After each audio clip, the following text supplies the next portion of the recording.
నమస్కారం ETV news కు స్వాగతం ముఖ్యాంశాలు తెలంగాణ రైజింగ్ గ్లోబల్ సమిట్ కు ప్రధానిని ఆహ్వానించిన రేవంత్ హైదరాబాద్ మెట్రో రెండో దశ ట్రిపుల్ ఆర్లకు ఆమోదానికి విజ్ఞప్తి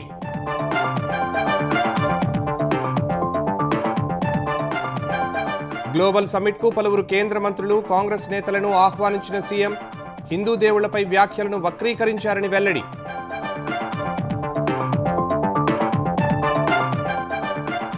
సీజే ధర్మాసనానికి చేరిన తెలంగాణ పంచాయతీ ఎన్నికల వ్యాజ్యాలు పూర్తిస్థాయి దస్త్రాలు సమర్పించాలని పిటిషనర్లకు కోర్టు ఆదేశం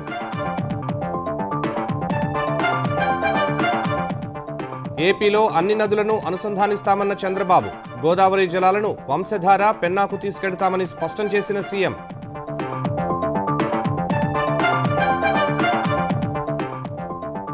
అమరావతిలో 30% పచ్చదనం ఉండే విధంగా ప్రణాళికలు 133 కిలోమీటర్ల పరిధిలో ప్లాంటేషన్ 497 పార్కులు అభివృద్ధి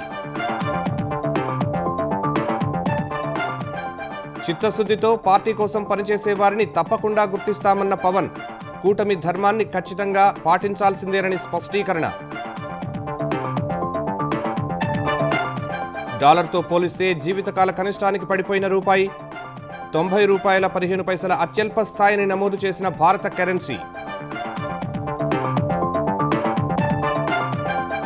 శ్రీలంకను కోలుకోలేని దెబ్బతీసిన దిత్వా తుఫాన్ దాదాపు $7 బిలియన్ నష్టం జరిగినట్టు ప్రభుత్వ ప్రకటన 474 మంది మృతి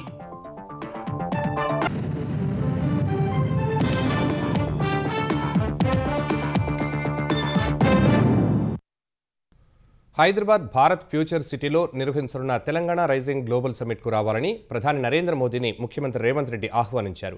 పార్లమెంట్లో ప్రధానితో సమావేశమైన సీఎం రేవంత్ రెడ్డి ఉప ముఖ్యమంత్రి భట్టి విక్రమార్క గ్లోబల్ సమిట్ ఆహ్వాన పత్రికను అందజేశారు.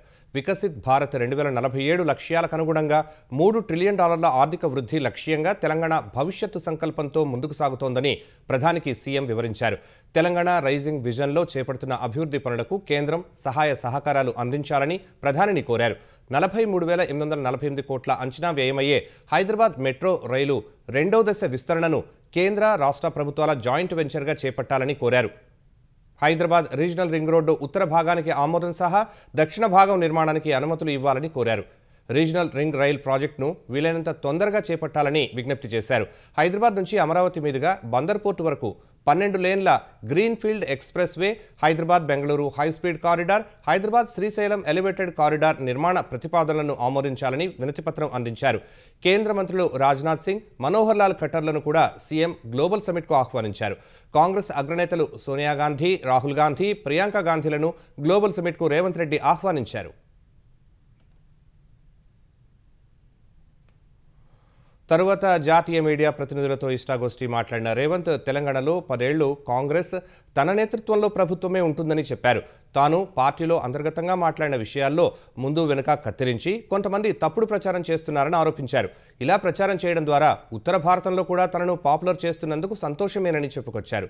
హిందూ దేవుళ్లు హిందూ సమాజం లాంటిదే కాంగ్రెస్ పార్టీ అని కొత్తగా ఎన్నికైన పార్టీ జిల్లా అధ్యక్షులకు చెబితే సంబంధం లేని వివాదాలు సృష్టిస్తున్నారని రేవంత్ రెడ్డి వివరించారు.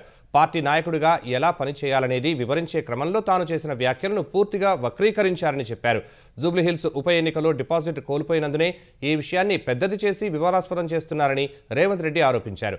హిందూ దేవుళ్లు 3 కోట్ల మంది ఉన్నారని, పలు సారూప్యతలు కలిగిన దేవుళ్లు ఉన్నారని, కాంగ్రెస్ పార్టీ కూడా హిందూ సమాజం లాంటిదేనని తాను చెబితే వాటిపై వివాదాన్ని లేపారని రేవంత్ విమర్శించారు. ఆంధ్రప్రదేశ్లో అన్ని నదులను అనుసంధానిస్తామని ముఖ్యమంత్రి చంద్రబాబు పునరుద్ఘాటించారు. గోదావరి జలాలను వంశధార పెన్నాకు తీసుకువెళ్తామని స్పష్టం చేశారు.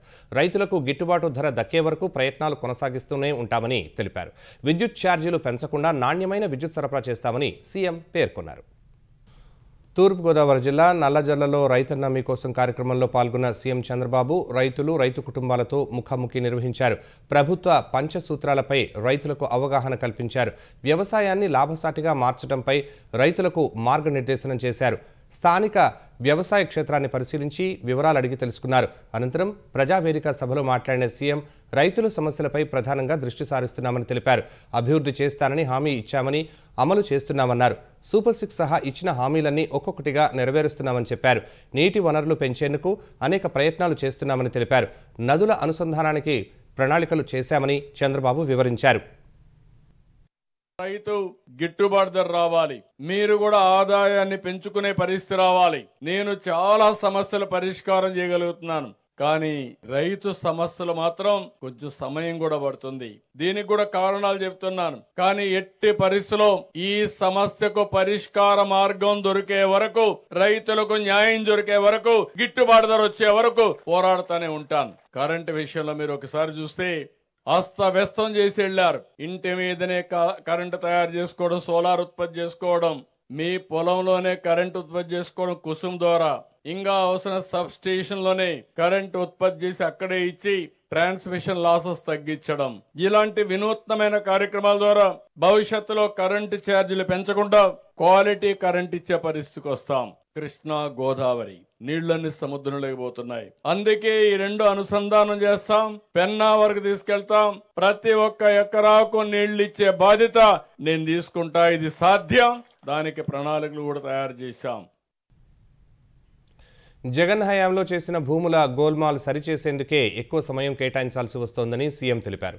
తనకు వస్తున్న విజ్ఞాపనల్లో ఎక్కువ శాతం రెవెన్యూ సమస్యలే ఉంటున్నాయని, వాటిని సరిచేస్తానని హామీ ఇచ్చారు. రైతుల సమస్య పరిష్కారం చేయగలిగితే మిగిలిన సమస్యల పరిష్కారం చేయడం పెద్ద కష్టం కూడా కాదు. అందుకే రైతన్న మీకోసమని 6 రోజులు మీ ఇంటింటికి పంపించాం. మీరిచ్చినటువంటి ఫీడ్బ్యాక్ తీసుకున్నాం. నేను ఎక్కువ సమయం పెట్టేది జగన్మోహన్ రెడ్డి తయారు చేసిపోయినటువంటి ల్యాండ్ గోల్మాలకే ఎక్కువ టైం ఖర్చు పెట్టే పరిస్థితి వస్తా ఉంది. మొత్తం అస్తవ్యస్తం చేశాడు. ఇష్టం లేకపోతే 22A కింద పెట్టాడు. గవర్నమెంట్ ల్యాండ్ అయిపోయింది. ఎవరైనా ఆయన మాట వినకపోతే, లేకుంటే వాళ్ళ నాయకులు ఆ భూమి కబ్జా చేయాలంటే ఇవ్వకపోతే దాన్ని కూడా 22 కింద పెట్టేశారు. నాకు వచ్చే పిటిషన్ లో 100% 22A కింద ఉండే భూములే వస్తున్నాయి. సొంత భూములు మీరు గుర్తుపెట్టుకోవాలి. దాని మీద నేను తప్పకుండా శ్రద్ధ పెడతా, యాక్షన్ తీసుకుంటాను. పాలనలో సుపరిపాలన, జవాబుదారీతనం తీసుకొస్తున్నామని తెలిపారు. వాట్సాప్ గవర్నెన్స్ ద్వారా అన్ని పనులు ఆన్లైన్లోనే జరిగేలా చేశామన్నారు. ప్రజలకు కార్యాలయాల చుట్టూ తిరిగే పని లేకుండా చేశామని స్పష్టం చేశారు. ఆంధ్రప్రదేశ్ రాజధాని అమరావతిలో 30% పచ్చదనం ఉండేలా ప్రణాళికలు అమలు చేస్తున్నట్లు ఏపీ పట్టణాభివృద్ధి శాఖ మంత్రి పి నారాయణ వెల్లడించారు. 133.3 కిలోమీటర్ల పరిధిలో ప్లాంటేషన్కు ప్రణాళిక రూపొందించామన్నారు. ఇందుకు అనుగుణంగా శాఖమూరు, కృష్ణాయపాలెం, నీరుకొండల్లో పార్కులు అభివృద్ధి చేస్తామని తెలిపారు. 190 ఎకరాల్లో శాఖమూరు పార్కు అభివృద్ధి చేస్తామన్న మంత్రి దానిలో అమ్యూజ్మెంట్ పార్కును, రిజర్వాయర్ను ఏర్పాటు చేస్తామన్నారు. మల్కాపురం వద్ద 21 ఎకరాల్లో రిక్రియేషన్ పార్కు, అనంతవరం వద్ద 31 ఎకరాల్లో లంగ్స్ స్పేస్ పార్కు, కురగల్లు వద్ద 200 ఎకరాల్లో బయోడైవర్సిటీ పార్కు, లేఅవుట్స్లో 497 పార్కులు అభివృద్ధి చేస్తామని చెప్పారు. సీజన్లో వచ్చే ఫ్లవర్స్ ప్రకారం బ్యూటిఫికేషన్ ఉంటుందన్నారు. రైతు సమస్యలు ఒక్కొక్కటిగా పరిష్కారం జరుగుతోందన్న ఆయన 29 గ్రామాల పరిధిలో భూ సమీకరణకు సహకరించని రైతులు ముందుకు రావాలని మరోసారి కోరారు. రైతులు ముందుకు రాకుంటే భూసేకరణకు వెళ్తామని తేల్చి చెప్పారు. సిఆర్డీఏ కార్యాలయంలోనే రైతుల కోసం ప్రత్యేక సెల్ ఏర్పాటు చేస్తామని తెలిపారు. అమరావతి క్యాపిటల్ సిటీ ఏదైతే 217 చదరపు కిలోమీటర్గా ఉందో దాంట్లో గ్రీన్ అండ్ బ్లూకి ముఖ్యమంత్రి గారు హై ప్రయారిటీ ఇచ్చి ఆల్మోస్ట్ 30% ఏరియాని గ్రీన్ అండ్ బ్లూగా పెట్టారు. 640 కిలోమీటర్ లెంత్లో ట్రంక్ రోడ్స్ బ్యూటిఫికేషన్ ప్లాన్ చేశారు. 1244 కిలోమీటర్ లెంత్లో ఎల్పిఎస్ రోడ్లలో బోత్ సైడ్స్ ప్లాన్ చేశారు. 450 కిలోమీటర్ లెంత్లో సెంట్రల్ మీడియాలో బ్యూటిఫికేషన్కి ప్లాంటేషన్ ప్లాన్ చేశారు. 133.3 కిలోమీటర్ లెంత్లో బఫర్ జోన్స్లో 22 రోడ్స్లో ప్లాంటేషన్ ప్లాన్ చేశారు. ఇవన్నీ కూడా రోడ్డుకి 2 వైపులా, రోడ్డు యొక్క సెంటర్లో, బఫర్ జోన్లో. ఇవి కాకుండా గ్రీనరీ డెవలప్ చేయడానికి పబ్లిక్ రిక్రియేషన్ పార్క్స్ అని డెవలప్ చేస్తున్నారు. జనవరి ఎండింగ్ లోపల వీటికి టెండర్లు పిలిచి ముందుకు పోవడం జరుగుతుంది. కూటమి ధర్మాన్ని అనుసరించి ముందుకు వెళ్లడం సహా పార్టీ కోసం చిత్తశుద్ధితో పనిచేసిన వారికి గుర్తింపు ఇస్తామని జనసేన అధ్యక్షుడు డిప్యూటీ సీఎం పవన్ కళ్యాణ్ స్పష్టం చేశారు. మంగళగిరిలోని జనసేన కార్యాలయంలో పార్టీ ముఖ్య నేతలతో సమావేశమైన పవన్ నామినేటెడ్ పదవులపై సమీక్షించారు. ఇప్పటివరకు జనసేన తరపున నామినేటెడ్ పదవులు పొందిన వారి వివరాలు పరిశీలించారు. మిగిలిన పదవుల భర్తీపై సూచనలు చేశారు. జనసేన తరపున గ్రామ స్థాయిలో 5 సభ్యులతో కమిటీని నియమించాలని, వారు గ్రామాభివృద్ధిలో భాగస్వాములయ్యే విధంగా చూడాలని పవన్ కోరారు. అదేవిధంగా మండల, అసెంబ్లీ, లోక్సభ నియోజకవర్గాల అభివృద్ధిపై కమిటీలు వేసి ముందుకు వెళదామని సూచించారు. ప్రతి కమిటీలో మహిళలకు స్థానం కల్పించాలని స్పష్టం చేశారు. 5 సభ్యుల కమిటీలో 1 లేదా 2 మహిళలకు ఖచ్చితంగా చోటు కల్పించాలని పవన్ ఆదేశించారు. ఇప్పటికే పైలట్ ప్రాజెక్టు కింద పిఠాపురంలో నియోజకవర్గంలో ఈ తరహా కమిటీలు పనిచేస్తున్నాయన్న పవన్ ఆ కమిటీల పనితీరును మదింపు చేసి గ్రామ, మండల, నియోజకవర్గ కమిటీలు రూపకల్పన చేయాలన్నారు. అంతర్గతంగా పార్టీలో తలెత్తే సమస్యలను పరిష్కరించేందుకు వివాద యాజమాన్య విభాగాన్ని ఏర్పాటు చేసి కేంద్ర కార్యాలయం నుంచి పర్యవేక్షించాలని ఆదేశించారు. ఈ విభాగంలో 11 మంది సభ్యులను నియమించాలని సూచించారు. దిత్వా తుపాను మరింత బలహీనపడి అల్పపీడనంగా కొనసాగుతోంది. తమిళనాడు, పుదుచ్చేరి దక్షిణ కోస్తా తీరానికి సమీపంలో కొనసాగుతున్న అల్పపీడనం కొద్ది గంటల్లో నైరుతి దిశగా కదిలి మరింత బలహీనపడుతుందని వాతావరణ విభాగం తెలిపింది. దీని ప్రభావంతో ప్రకాశం, నెల్లూరు, చిత్తూరు, తిరుపతి జిల్లాల్లో ఆకస్మిక వరదలు వచ్చే అవకాశం ఉందని హెచ్చరించింది. కోస్తాంధ్ర, రాయలసీమలో కొన్ని చోట్ల ఓ మోస్తరు వర్షాలు పడతాయని వెల్లడించింది. దక్షిణ కోస్తాలో గంటకు 30 నుంచి 40 కిలోమీటర్ల వేగంతో ఈదురుగాలులు వీస్తాయని వాతావరణ విభాగం అధికారులు అంచనా వేశారు. తమిళనాడు, పుదుచ్చేరిలోనూ భారీ వర్షాలు పడే అవకాశం ఉందని హెచ్చరించారు. బంగాళాఖాతంలో అల్పపీడనం కారణంగా నెల్లూరు జిల్లాలో రాత్రి నుంచి ఎడతెరిపి లేకుండా వర్షం పడుతోంది. నెల్లూరులో లోతట్టు ప్రాంతాల్లోకి వర్షపు నీరు చేరింది. వైఎస్ఆర్ నగర్, చంద్రబాబు నగర్, తల్పగిరి కాలనీల్లో ఇళ్లల్లోకి భారీగా నీరు చేరడంతో ప్రజలు అవస్థలు పడుతున్నారు. మాగుంట లేఅవుట్లో రైల్వే అండర్ బ్రిడ్జ్ వద్ద నీరు పెద్ద ఎత్తున చేరగా రాకపోకలు నిలిపివేశారు. మాగుంట లేఅవుట్లోని వెంకటేశ్వర స్వామి ఆలయం వద్ద రోడ్డుపై భారీగా నీరు చేరి వాహనదారులు ఇబ్బందులు పడుతున్నారు. స్థానికులు ఇళ్లలో నుంచి బయటకు రాలేని పరిస్థితి నెలకొంది. నెల్లూరు గ్రామీణంలోనూ పలు కాలనీల్లోకి వర్షపు నీరు చేరింది. అనేక అపార్ట్మెంట్లను వర్షపు నీరు చుట్టుముట్టింది. కోటంరెడ్డి, గిరిధర్రెడ్డి టీడీపీ నేతలతో కలిసి నీరు తోడించేందుకు ఏర్పాట్లు చేస్తున్నారు. మంత్రి నారాయణ నగరంలో పరిస్థితిని సమీక్షిస్తున్నారు. సోమశిల, పెన్నా ప్రాజెక్టుల పరిస్థితిపై మంత్రి ఆనం రామనారాయణ రెడ్డి అధికారులతో సమావేశం నిర్వహించారు. దిత్వా తుపాను శ్రీలంకలో భారీ విధ్వంసాన్ని సృష్టించింది. వరదలు, కొండచర్యలు విరిగిపడిన ఘటనల్లో 474 మంది ప్రాణాలు కోల్పోయారు. 336 మంది గల్లంతయ్యారు. ఇంకా కొన్ని ప్రాంతాలకు సహాయ బృందాలు చేరుకోలేకపోతున్నట్టు ప్రభుత్వ వర్గాలు తెలిపాయి. శ్రీలంకలోని అన్ని జిల్లాలపై వరదలు తీవ్ర ప్రభావం చూపగా రోడ్లు, వంతెనలు, రైల్వే ట్రాక్లు తదితర మౌలిక సదుపాయాలు ఘోరంగా దెబ్బతిన్నాయి. మొత్తం 14 లక్షల మందిపై వరద ప్రభావం పడగా 2,33,000 మంది పునరావాస కేంద్రాల్లో తలదాచుకుంటున్నారు. వరదల ధాటికి 783 ఇళ్లు ధ్వంసం కాగా 31,417 ఇళ్లు పాక్షికంగా దెబ్బతిన్నాయి. 4,000కు పైనే కమ్యూనికేషన్ టవర్లు పనిచేయకుండా పోయాయి. కొన్నింటిని పునరుద్ధరించారు. రాజధాని కొలంబో శివారు ప్రాంతాలు ఇంకా జలదిగ్బంధంలోనే ఉండగా శ్రీలంక మిలిటరీ, వైమానిక దళం సహాయ చర్యల్లో నిమగ్నమయ్యాయి. వరదల్లో చిక్కుకున్న వారిని హెలికాప్టర్ల ద్వారా సురక్షిత ప్రాంతాలకు తరలిస్తున్నారు. నిత్యావసర సరుకులు, ఔషధాలు పంపిణీ చేస్తున్నారు. ఈ పెను విపత్తు కారణంగా 6 నుంచి 7 బిలియన్ డాలర్ల నష్టం వాటిల్లినట్లు శ్రీలంక ప్రభుత్వం అంచనా వేసింది. ఇది శ్రీలంక జీడీపీలో 3 నుంచి 5% సమానమని తెలిపింది. భారీ ఎత్తున సహాయ సామగ్రితో శ్రీలంక వెళ్లిన భారత బృందాలు సహాయ చర్యల్లో పాల్గొంటున్నాయి. వ్యక్తిగత గోప్యతకు భంగకరమంటూ దుమారం రేగడంతో సంచార్ సాథీ యాప్పై కేంద్రం వెనక్కి తగ్గింది. కొత్త మొబైల్ ఫోన్లలో Sanchar Saathi app pre installation తప్పనిసరి కాదని తెలిపింది. ప్రతిపక్షాల నుంచి పెద్ద ఎత్తున వ్యతిరేకత వచ్చిన నేపథ్యంలో ఈ నిర్ణయం తీసుకుంది. అంతకుముందు సంచార్ సాథీ యాప్తో నిఘా పెట్టేందుకు అవకాశమే లేదని కేంద్ర టెలికాం శాఖ మంత్రి జ్యోతిరాదిత్య సింధియా తెలిపారు. కొత్త డివైజ్లలో సంచార్ సాథీ యాప్ను ప్రీ ఇన్స్టాల్ చేయాలని కేంద్ర టెలికాం మంత్రిత్వ శాఖ స్మార్ట్ ఫోన్ తయారీదారులను కోరటంపై దుమారం రేగడంతో కేంద్ర మంత్రి వివరణ ఇచ్చారు. అది ప్రజల రక్షణకు సంబంధించి యాప్ అని, ఆ యాప్తో నిఘా పెట్టడం సాధ్యం కాదని లోక్సభ ప్రశ్నోత్తరాల్లో అడిగిన ప్రశ్నకిచ్చిన సమాధానంలో సింధియా స్పష్టం చేశారు. సంచార్ సాథీ యాప్ను కొత్త మొబైల్ ఫోన్లలో ప్రీ ఇన్స్టాల్ చేయాలని, పాత వాటిలో సాఫ్ట్వేర్ అప్డేట్ చేయాలని మొబైల్ ఫోన్ తయారీదారులను ఆదేశిస్తూ నవంబర్ 28న కేంద్రం ఉత్తర్వులు జారీ చేసింది. ఇప్పుడు ఈ ఉత్తర్వులను వెనక్కి తీసుకుంది. వచ్చే ఏడాది అసెంబ్లీ ఎన్నికలు జరగనున్న పశ్చిమ బెంగాల్లో ప్రత్యేక ఓటరు జాబితా సవరణ పారదర్శకంగా అమలు కావాలని ప్రధాని నరేంద్ర మోదీ ఆ రాష్ట్ర ఎంపీలకు సూచించారు.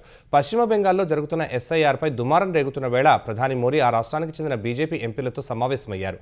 ఎస్ఐఆర్ ప్రక్రియను అతిగా సంక్లిష్టం చేయకూడదని, ఈ సందేశం క్షేత్రస్థాయి వరకు చేరాలని సూచించారు. ఎస్ఐఆర్ ప్రక్రియ పారదర్శకంగా జరగాలన్నారు. ఓటర్ జాబితాలో అర్హులను చేర్చడం, అనర్హులను తొలగించడమే ఈ ప్రక్రియ ముఖ్య ఉద్దేశమని ప్రధాని మోదీ బెంగాల్ ఎంపీలకు స్పష్టం చేశారు. ఈ ప్రక్రియపై బంగాల్లోని అధికార తృణమూల్ చేస్తున్న విమర్శలను ఎప్పటికప్పుడు సమర్థంగా తిప్పికొట్టాలని సూచించారు. తెలంగాణలో పంచాయతీ ఎన్నికల రిజర్వేషన్లకు సంబంధించి దాఖలైన పిటిషన్లపై పూర్తిస్థాయి దస్త్రాలను సమర్పించాలని సీజే ధర్మాసనం పిటిషనర్ల న్యాయవాదులను ఆదేశించింది. తరువాతే విచారణ చేపడతామని పేర్కొంది. 2011 జనాభా లెక్కల ఆధారంగా ఎస్సీ ఎస్టీలకు సర్పంచ్ పదవుల్లో రిజర్వేషన్లను కేటాయించడాన్ని సవాల్ చేస్తూ 6 పిటిషన్లు దాఖలయ్యాయి. ఈ పిటిషన్లపై విచారణ చేపట్టిన జస్టిస్ టి మాధవీదేవి ఈ పిటిషన్లను డివిజన్ బెంచ్ ముందు ఉంచాలని రిజిస్ట్రీని ఆదేశించారు. ఎస్సీ ఎస్టీ జనాభా తక్కువ ఉన్న చోట లేని చోట కూడా ఆయా కులాల వాళ్లకు రిజర్వేషన్లు కేటాయించారని, మరికొన్ని చోట్ల పోటీ చేయడానికి అభ్యర్థులు కూడా లేనప్పటికీ రిజర్వేషన్ కేటాయించారని న్యాయమూర్తి పేర్కొన్నారు. పిటిషన్లలో పేర్కొన్న పంచాయతీలను ఇతరులకు రిజర్వ్ చేయాలంటూ ఉత్తర్వులు జారీ చేస్తే అవి రోస్టర్ ప్రకారం కేటాయించిన రిజర్వేషన్లపై ప్రభావం చూపే అవకాశం ఉందని చెప్పారు. అందువల్ల పంచాయతీల ఎన్నికలపై డివిజన్ బెంచ్ తగిన నిర్ణయం తీసుకోవాల్సి ఉందని న్యాయమూర్తి చెప్పారు. ఈ నేపథ్యంలో పూర్తి స్థాయి డాక్యుమెంట్లు పరిశీలించిన తరువాతే విచారిస్తామని సీజే ధర్మాసనం తెలిపింది. నిర్వహణపరమైన సమస్యల కారణంగా శంషాబాద్ అంతర్జాతీయ విమానాశ్రయం నుంచి రాకపోకలు సాగించాల్సిన పలు విమానాలు ఇవాళ రద్దయ్యాయి. ఇండిగో ఎయిర్లైన్స్కు చెందిన విమానాలను రద్దు చేశారు. శంషాబాద్ విమానాశ్రయానికి రావాల్సిన 12 విమానాలు రద్దు కాగా శంషాబాద్ నుంచి వెళ్లాల్సిన 7 విమానాలు రద్దు చేశారు. విశాఖ, గోవా, అహ్మదాబాద్, ఢిల్లీ, బెంగళూరు, మధురై, చెన్నై, భువనేశ్వర్, హుబ్లీ, భోపాల్ నుంచి రావాల్సిన విమానాలు రద్దు చేశారు. ఢిల్లీ, బెంగళూరు, భువనేశ్వర్, హుబ్లీ, భోపాల్ వెళ్లాల్సిన విమానాలను రద్దు చేశారు. ఎయిర్లైన్స్ ఆపరేషనల్ అంశాల కారణంగా ఇండిగో విమానాలను రద్దు చేసినట్లు శంషాబాద్ విమానాశ్రయ ప్రతినిధులు తెలిపారు. శంషాబాద్ నుంచి శబరిమలై వెళ్లాల్సిన అయ్యప్ప భక్తులు తీవ్ర ఇబ్బందులు ఎదుర్కొన్నారు. పల్నాడు జిల్లాలో స్క్రబ్ టైఫస్ వ్యాధి లక్షణాలతో 2 మృతి చెందారు. మరొకరు ఆసుపత్రిలో చికిత్స పొందుతున్నారు.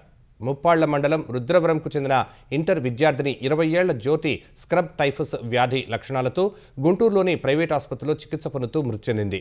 రాజుపాలెం మండలం ఆర్ఆర్ సెంటర్కు చెందిన 62 ఏళ్ల నాగమ్మ కూడా అదే తరహా లక్షణాలతో మృతి చెందారు.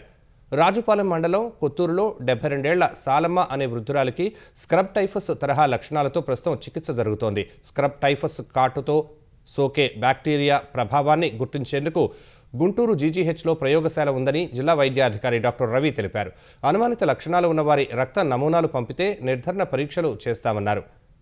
పాజిటివ్ గుర్తిస్తే చికిత్స అందిస్తారని తెలిపారు. ఇది మనుషుల నుంచి మనుషులకు వ్యాపించదని చెప్పారు. నిర్ధారణ నుంచి చికిత్స వరకు జిల్లాలోని ప్రభుత్వ వైద్యశాలల్లో ఔషధాలు, సౌకర్యాలు అందుబాటులో ఉన్నట్లు తెలిపారు. వ్యక్తిగత పరిసరాల పరిశుభ్రత పాటిస్తే స్క్రబ్ టైఫస్ దరిచేరకుండా చూసుకోవచ్చన్నారు. నెల్లూరులో సిపిఎం నేత పెంచలయ్యను హత్య చేసిన నిందితులకు కఠిన శిక్ష పడేలా బాధ్యత తీసుకుంటానని నెల్లూరు రూరల్ ఎమ్మెల్యే కోటంరెడ్డి శ్రీధర్ రెడ్డి అన్నారు. గంజాయి మాఫియాకు బలైన పెంచలయ్య కుటుంబ సభ్యులను కోటంరెడ్డి శ్రీధర్ రెడ్డి పరామర్శించారు. 10 లక్షల రూపాయల ఆర్థిక సాయాన్ని అందజేశారు. పెంచలయ్య 2 కుమారులను చదివించే బాధ్యతను తన కుమార్తెలు, అల్లుళ్లు తీసుకుంటారని చెప్పారు. ఆర్డీటీ కాలనీకి త్వరలోనే 50 లక్షల రూపాయలు కేటాయించి మరింత అభివృద్ధి చేస్తామన్నారు. ప్రభుత్వంతో మాట్లాడి పెంచలయ్య విగ్రహాన్ని ఆర్డీటీ కాలనీలో ఏర్పాటు చేసేందుకు కృషి చేస్తానన్నారు. పెంచలయ్య గారి ప్రాణాలు తీసుకురావటం మన చేతుల్లో లేదు, దురదృష్టం. కానీ పెంచలయ్య గారిని దారుణంగా చంపినటువంటి వ్యక్తులకి కఠినంగా శిక్షలు పడాలా.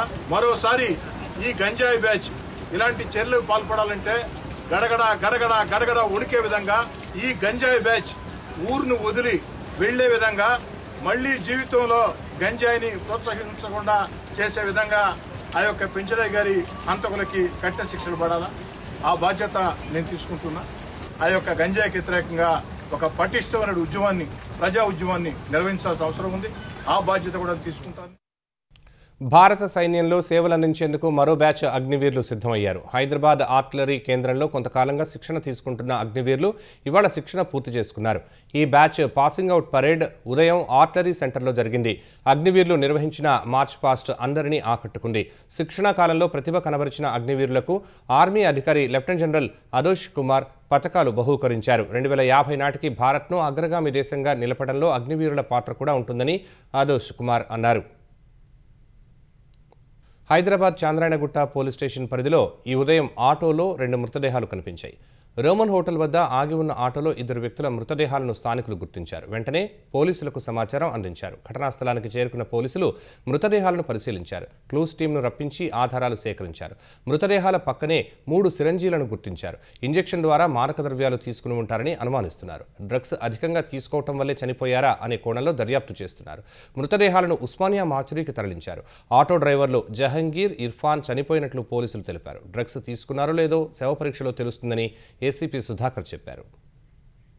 అంతర్జాతీయ విపణిలో దేశీయ కరెన్సీ రూపాయి విలువ దారుణంగా పతనమైంది. డాలర్తో పోలిస్తే రూపాయి విలువ తొలిసారి 90 రూపాయల మార్కు దాటి జీవితకాల కనిష్ట స్థాయికి క్షీణించింది. ఈ ఉదయం డాలర్తో పోలిస్తే రూపాయి విలువ ఏకంగా 90.15 రూపాయల కనిష్ట స్థాయికి పతనమైంది. క్రితం సెషన్లో 89.96 వద్ద ముగిసిన రూపాయి విలువ ఇవాళ ఆరంభం నుంచి క్షీణిస్తూ వస్తోంది. దిగుమతిదారుల నుంచి డాలర్కు అధిక గిరాకీ, షార్ట్ కవరింగ్ కొనసాగటం వంటివి రూపాయి క్షీణతకు కారణమయ్యాయి. భారత్ అమెరికా వాణిజ్య చర్చలపై సందిగ్ధత, విదేశీ సంస్థాగత మదుపర్ల లాభాల స్వీకరణ వంటివి కూడా రూపాయి విలువను బలహీనపరుస్తున్నాయని నిపుణులు చెబుతున్నారు. ఇదిలాగే కొనసాగితే రూపాయి విలువ త్వరలోనే 91కి పడిపోవచ్చని అంచనా వేస్తున్నారు. మాజీ ప్రధాని జవహర్లాల్ నెహ్రూ తన హయాంలో బాబ్రీ మసీదు నిర్మాణం కోసం ప్రభుత్వ నిధులను వినియోగించాలని చూశారని రక్షణ మంత్రి రాజ్నాథ్ సింగ్ తీవ్ర ఆరోపణలు చేశారు. నెహ్రూ నిర్ణయాన్ని అప్పటి హోంమంత్రి, నిజమైన సెక్యులరిస్టు సర్దార్ వల్లభాయ్ పటేల్ వ్యతిరేకించారని రాజ్నాథ్ చెప్పారు. గుజరాత్ వడోదరలో నిర్వహించిన సర్దార్ సభలో పాల్గొన్న రాజ్నాథ్ నెహ్రూ మాదిరిగా బుజ్జగింపు రాజకీయాలకు పటేల్ ఎప్పుడూ ప్రయత్నించలేదని వివరించారు. సోమనాథ ఆలయ పునర్నిర్మాణాన్ని నెహ్రూ ప్రశ్నించారని, కానీ ఆ మందిర నిర్మాణం ప్రభుత్వ నిధులతో కాకుండా భక్తులిచ్చిన 30 లక్షల రూపాయల విరాళాలతో జరిగిందని నెహ్రూకు పటేల్ వివరించినట్టు రాజ్నాథ్ తెలిపారు. ఇప్పుడు కూడా అయోధ్య రామమందిర నిర్మాణం ఖర్చులను ప్రజలే భరించారని గుర్తు చేశారు. అయితే రాజ్నాథ్ ఆరోపణలను కాంగ్రెస్ తోసిపుచ్చింది. రాజ్నాథ్ ఆరోపణలో ఎలాంటి వాస్తవం లేదని, బాబ్రీ మసీదు నిర్మాణానికి ప్రభుత్వ నిధులు ఇవ్వాలని నెహ్రూ భావించినట్టు ఎలాంటి ఆధారాలు లేవని కాంగ్రెస్ పేర్కొంది. ఇప్పుడు గాడ్సే అనుచరులైన కొందరు వ్యక్తులు నెహ్రూ, పటేల్ వారసత్వాన్ని వక్రీకరిస్తున్నారని విమర్శించింది. మత నిర్మాణాలకు ప్రభుత్వ నిధులను ఖర్చు చేయటాన్ని నెహ్రూ ఎప్పుడూ వ్యతిరేకించేవారని కాంగ్రెస్ ఎంపీ మణికం ఠాకూర్ స్పష్టం చేశారు. కేంద్రం అమలు చేస్తున్న కొత్త లేబర్ చట్టాలను రద్దు చేయాలని ప్రతిపక్షాలు డిమాండ్ చేశాయి. ఈ మేరకు లేబర్ చట్టాలకు వ్యతిరేకంగా పార్లమెంట్లోని మకర ద్వారం వద్ద ఏఐసీసీ అధ్యక్షుడు మల్లికార్జున ఖర్గే, లోక్సభలో ప్రతిపక్ష నేత రాహుల్ గాంధీ, కాంగ్రెస్ అగ్రనేత సోనియా గాంధీ సహా విపక్ష ఎంపీలు నిరసన తెలిపారు. ప్లకార్డులు ప్రదర్శిస్తూ లేబర్ చట్టాలను వెనక్కి తీసుకోవాలని నినాదాలు చేశారు. కార్పొరేట్ ఆటవిక రాజ్యానికి స్వస్తి చెప్పి కార్మికులకు న్యాయం చేయాలని పెద్ద బ్యానర్ను ప్రదర్శించారు. ఈ లేబర్ చట్టాలు పూర్తిగా యాజమాన్యాలకు అనుకూలంగా ఉన్నాయని, కార్మికుల శ్రమను మరింతగా దోచుకునేలా ఉన్నాయని విపక్ష ఎంపీలు ఆరోపించారు. 2020లో ఈ లేబర్ చట్టాలను తీసుకొచ్చిన కేంద్రం వాటిని నవంబర్లో నోటిఫై చేసింది. 30 దేశాల పౌరులను అమెరికాలోకి ప్రవేశించకుండా నిషేధించేందుకు అధ్యక్షుడు డొనాల్డ్ ట్రంప్ సిద్ధమయ్యారు. వాషింగ్టన్ డీసీలో నేషనల్ గార్డులను లక్ష్యం చేసుకుని ఆఫ్ఘనిస్తాన్ పౌరుడు కాల్పులు జరిపిన వేళ ప్రవేశ నిషేధ ఆంక్షలను మరికొన్ని దేశాలకు విస్తరించాలని ట్రంప్ భావిస్తున్నారు. ఇప్పటికే ఆఫ్ఘనిస్తాన్, మయన్మార్, వెనజులా సహా 19 దేశాల పౌరులు దేశంలోకి రాకుండా నిషేధం అమలు చేస్తున్న అమెరికా సవరించిన జాబితాను త్వరలో విడుదల చేయనుంది. ఈ మేరకు హోంల్యాండ్ సెక్యూరిటీ కార్యదర్శి క్రిస్టోనియం తెలిపారు. అమెరికాను హంతకులు, జలగలు, హక్కుల వ్యసనపరులతో నింపుతున్న ప్రతి దేశం ఆ జాబితాలో ఉంటుందని క్రిస్టీ వివరించారు. తమ పూర్వీకులు ఈ దేశాన్ని రక్తం, చెమట, స్వేచ్ఛ, ప్రేమ వంటి వాటితో నిర్మించారన్న క్రిస్టీ, విదేశీ ఆక్రమణదారులు తమ డాలర్లను హరించడానికి కాదని ఎక్స్లో రాసుకువచ్చారు. అమెరికా భవిష్యత్తు ప్రమాదంలో పడేసే ఎలాంటి అవకాశాన్ని ట్రంప్ ప్రభుత్వం తీసుకోబోదని క్రిస్టీ నోయెం పేర్కొన్నారు. విదేశీయులకు అమెరికా పౌరసత్వం ఒక ప్రత్యేకమైన హక్కు కాదని వివరించారు. ఉక్రెయిన్కు ఉన్న సముద్ర మార్గాలను మూసివేస్తామని రష్యా అధ్యక్షుడు వ్లాదిమిర్ పుతిన్ హెచ్చరించారు. ఈ మేరకు నల్ల సముద్రంతో ఉక్రెయిన్కు సంబంధాలను తెంచేస్తామని స్పష్టం చేశారు. నల్ల సముద్రంలో రష్యా చమురు ట్యాంకర్లపై తరచూ డ్రోన్ దాడులు జరుగుతుండడంపై ఆగ్రహం వ్యక్తం చేసిన పుతిన్, ఉక్రెయిన్కు నల్ల సముద్రంలోకి మార్గాలను మూసివేస్తేనే ఈ పైరసీ దాడులు ఆగుతాయన్నారు. ఇందుకు తమ దగ్గర ఉన్న ప్రణాళికలు ఏంటో వెల్లడించని పుతిన్, ఉక్రెయిన్ నౌకలపై దాడులను మరింత పెంచుతామన్నారు. కీవ్కు సాయం చేసే దేశాల ట్యాంకర్లపై చర్యలు తీసుకుంటామని అన్నారు. దక్షిణ, తూర్పు ఉక్రెయిన్లోని కొన్ని ప్రాంతాలను మాస్కో ఇప్పటికే స్వాధీనం చేసుకుంది. అయితే ఒడెసా సహా ప్రధాన పోర్టులు అన్నీ ఇంకా ఉక్రెయిన్ అధీనంలోనే ఉన్నాయి. ఇటీవల నల్ల సముద్రంలో రష్యా ట్యాంకర్లపై ఉక్రెయిన్ డ్రోన్ దాడులకు పాల్పడుతుండటంతో ఆ దేశానికి సముద్ర మార్గాలను మూసివేస్తామని పుతిన్ హెచ్చరించారు. మొన్నటి వరకు చావు కేకలు, క్షతగాతుల ఆర్తనాదాలతో మారుమోగిన గాజా పట్టీలో ఓ చోట ఆనందం వెల్లివిరిసింది. యుద్ధంలో మరుభూమిగా మారిన గాజాలోని రెండో అతిపెద్ద నగరమైన ఖాన్ యూనిస్లో సామూహిక వివాహాలు జరిగాయి. ఈ వేడుకలో ఏకంగా 54 జంటలు ఒకటయ్యాయి. ప్రస్తుతం ఇజ్రాయెల్, హమాస్ మధ్య కాల్పుల విరమణ ఒప్పందం కొనసాగుతుండగా ప్రజలు ఇంతకాలం వాయిదా వేస్తున్న శుభకార్యాలను జరుపుకుంటున్నారు. ఈ సామూహిక వివాహాలకు యుఏఈ మద్దతున్న మానవతా సంస్థ అల్ ఫారెస్ అల్ షాహీమ్ నిధులు సమకూర్చింది. కొత్త జంటకు డబ్బు, ఇతర సామగ్రి సమకూర్చింది. ఈ సామూహిక వివాహాలను పాలస్తీనా ప్రజలు కాంక్రీటు శిథిలాలపై కూర్చుని తిలకించారు. పెళ్లి సమయంలో కొందరు నూతన వధూవరులు ఇజ్రాయెల్ దాడుల్లో తమ కుటుంబాలను కోల్పోవడాన్ని గుర్తు చేసుకుని విలపించారు. తర్వాత కొత్త జీవితానికి స్వాగతం పలికారు. ఈటీవీ న్యూస్ సమాప్తం. నమస్కారం.